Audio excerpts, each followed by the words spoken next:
This is Christopher Mitchell with the Institute for Local Self-Reliance, talking about community broadband networks. Today, we're talking with Mary Beth Henry, the director of the Portland Office for Community Technology and Mount Hood Cable Regulatory Commission.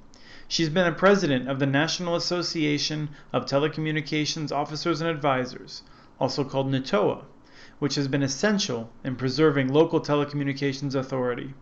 In our interview, she talks about past and present efforts in Portland to improve access to broadband for residents and businesses.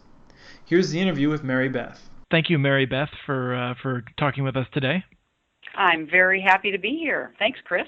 I'd like to start by learning a little bit about Brand X in Portland, a really important Supreme Court case that came out of a real innovative approach that Portland tried to take with a broadband network.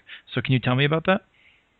Sure. We had the opportunity in June of 1998 when AT&T applied for approval of a change in control of the TCI cable franchise.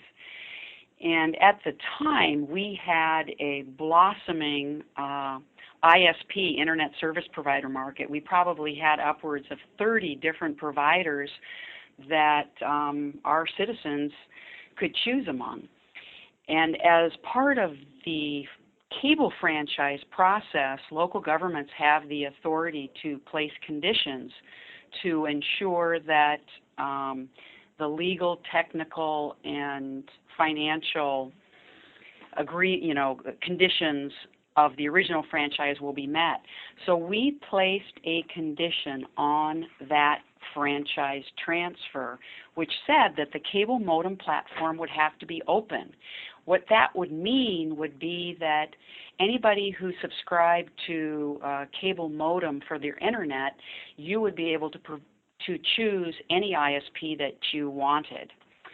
Well, I'll never forget at the meeting where the commission voted unanimously to place that condition.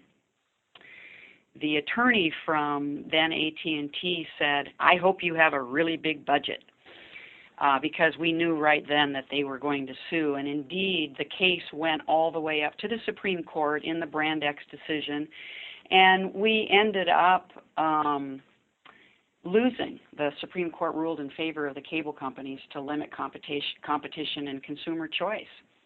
So that was sort of our entree into the broadband world, the internet world, and we recognized early on how critical it is that we have choices.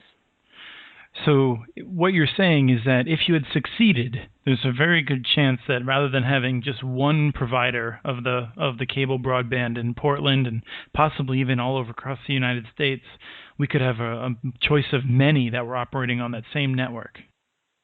Exactly. And I think we would have gone on a different trajectory. I think that there could have been pipe owners separate from content providers. And we would be living in a different world today if we had that separation. Right. So the city learned a lesson from that, and one of the things that you did was you started figuring out how you could have a network that you would be able to connect public buildings yourself. Can you tell me more about what's now called ERNIE? Sure, that's the Integrated Regional Network Enterprise. Obviously much better to use the term ERNIE, much shorter and friendlier. It's basically a fiber optic telecommunications network designed to carry most voice, video, and data communications traffic for the city. We also provide high-speed data transmission to other state and local government agencies. And the reason that it came about was we began to look at how much we were spending annually on private telephone service. This was back in the late 90s. And it was over $8 million a year for simple phone service. We had a very limited data budget at that time. And who was we? Oh, the city of Portland. Okay, so just the city of Portland was paying $8 million for phone services. Exactly. And so we initially embarked on creating a wide area network.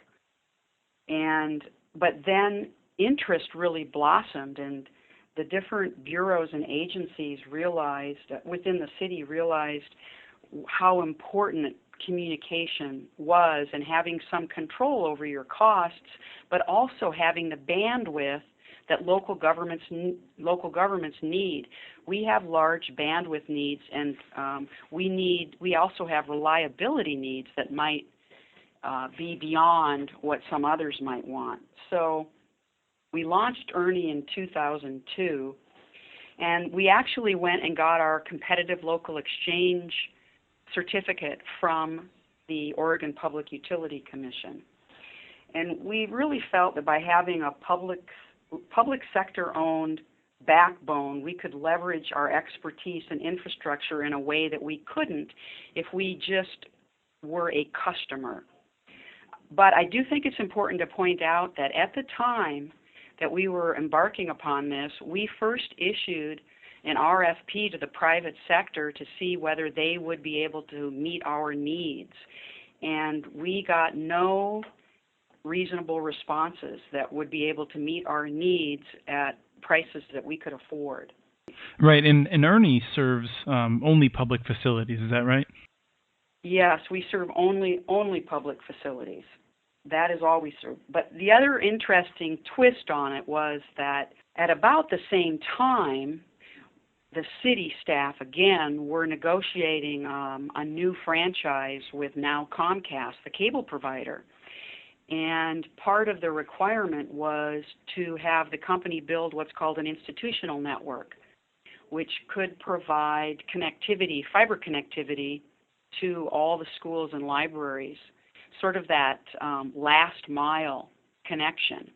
Because the ERNIE really was more of a ring, and then it connected some of the large city sites where there are, 1,000 or more employees.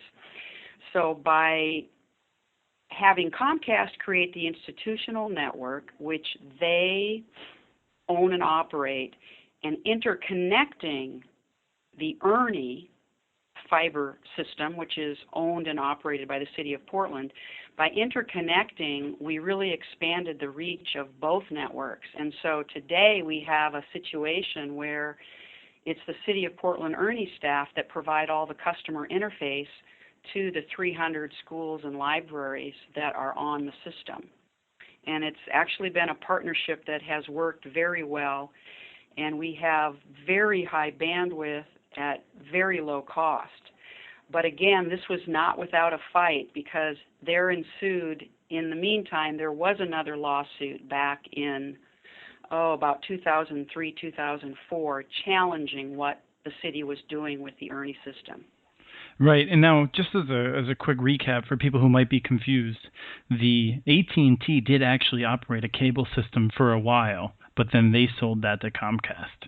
And so when you talked earlier about AT&T and the cable system, it's the same system then that changed ownership, and then Comcast went on to build the iNet with you. Is that right? That's correct. Yep, it's Comcast today. I think they're the largest cable company in the world. Yep, and so now let's talk about that lawsuit. So someone said, a company said, you shouldn't be allowed to serve your own schools and public facilities with your own network? Yeah, they do, and I'll get to the lawsuit in just a second, but I think it's important to point out that we have gigabit service, and the monthly fee is roughly $649 to a site. And you might have several users at a site. We might have an after-school program and a county health program and a school all at one site. They can share that fee and all share in that gigabit bandwidth. So you can see that we've really made it affordable for our schools and libraries. A commercial rate, for a similar type service, when we looked into it, would have been somewhere in the neighborhood of $2,200 or more per month. So I think it's important to understand the magnitude of the savings. In this way, the scarce public dollars can be spent on teachers and librarians rather than on connectivity. Right, and actually we've seen that cost as high as the tens and twenties thousands of dollars per month for a gigabit connection. So you're really saving a lot of money depending on where you are. So back to the lawsuit. So we had another lawsuit this lawsuit was Quest and Time Warner Telecom attacking the city's ERNIE system. And basically, what they said was that the city's operation of ERNIE violates Section 253A and C of the 1996 Telecommunications Act. And their argument was that ERNIE competed with the private telecoms in the governmental market. In other words, all the governmental agencies, the schools and the libraries and local governments should have been customers of the private telcos. They also argued that because of certain preferences and subsidies granted to ERNIE by the city, ERNIE could massively and unfairly undercut the telecoms in providing high-speed broadband. And so their final argument was that because of the cost advantage, then ERNIE effectively prohibited the telecoms from being in the governmental market. Well, the judge rejected those arguments. It's really great when the courts get it right. That doesn't happen all the time, does it? Exactly, and so you really want to congratulate them when we do get those good victories, as we just did in Detroit, apparently with the Michigan Act. So. A great cable franchise victory. Yes, exactly. So Portland is now taking a very proactive approach in terms of trying to solve the broadband problems. You're served almost entirely by just CenturyLink and Comcast, and you've been going through a long process that I think other communities would be interested in to learn what you've been doing to do community outreach and find a solution to bring more broadband options to the people. Right. It's really the local broadband strategic plan is really part of a continuum of our efforts to promote and develop broadband. But, when the federal government came out with the national broadband plan, that plan is at a very, very high level. And we realized that there may be some uniqueness in local communities. So we embarked on a local broadband strategic planning process in 2011. Of course, this is Portland, and that means that there has to be significant community involvement. We were very lucky because we have a savvy tech geek community here who were all very, very interested, and we had just come off of the Google initiative where 1,100 communities applied to Google to have fiber installed to all homes in some lucky community. The lucky community that was actually selected, of course, as we all know, was Kansas City. But the actual process in Portland of putting together our Google application served as a perfect jumping off point for developing a local broadband strategic plan. Many, many young software engineers who had never been involved in local government before became engaged. We wanted to keep that momentum going. So we established 5 work groups, and we got 50 citizens involved. And really, I would have to say that our local broadband strategic plan is really citizen-driven, since it's those 50 citizens working on those 5 work groups that really came up with the substance of the plan. Do you have a sense of what the next steps are? What we're really doing right now, I know many local communities like ours are facing fiscal challenges. And so in terms of implementing the plan with our 5 broad goals, we right now are focusing on 2 areas. One is looking at the partnerships with the other publicly owned infrastructure providers, the Oregon Health Sciences University and Portland State University and Portland Community College, large users of bandwidth who have an interest in public infrastructure for public uses. We're looking at where there might be some synergies and some shared resources on the infrastructure side. And then we're also taking a really hard look at the adoption side because in our scientific survey locally, we found that about 25% of our households don't have, and now this is from 2 years ago, so we may have an uptick in the numbers, but nonetheless it's still an issue. We have about 25% of the households without internet, and when asked why, there were 2 reasons cited. One was cost, and the second was not understanding the relevance or why it would be important or how it could help them in their lives. So we're partnering with the schools and Comcast and CenturyLink on their low-cost internet programs to get the word out and help people understand why broadband is really important. Most jobs listings are online. Students have to have it in order to do their homework, really through K-12. K through 12. Mm-hmm. It's really quite important. So we're doing a lot of outreach and partnering. We recently sponsored a summit with about 30 nonprofits and Comcast and CenturyLink to help Comcast and CenturyLink understand what some of the challenges are for the groups that they're trying to address through the low-cost program.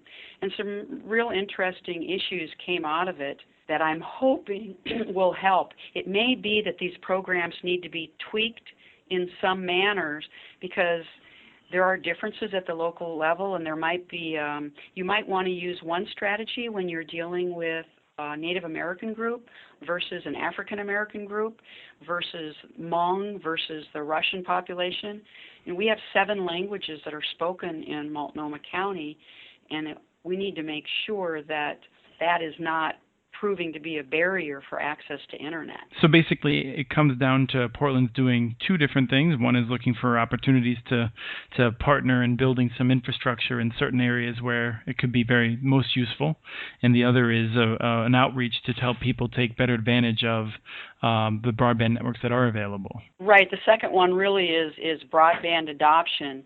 And we also, because we have such a vibrant software community here, we may be looking at some type of request for information for applications that can help address our sustainability goals.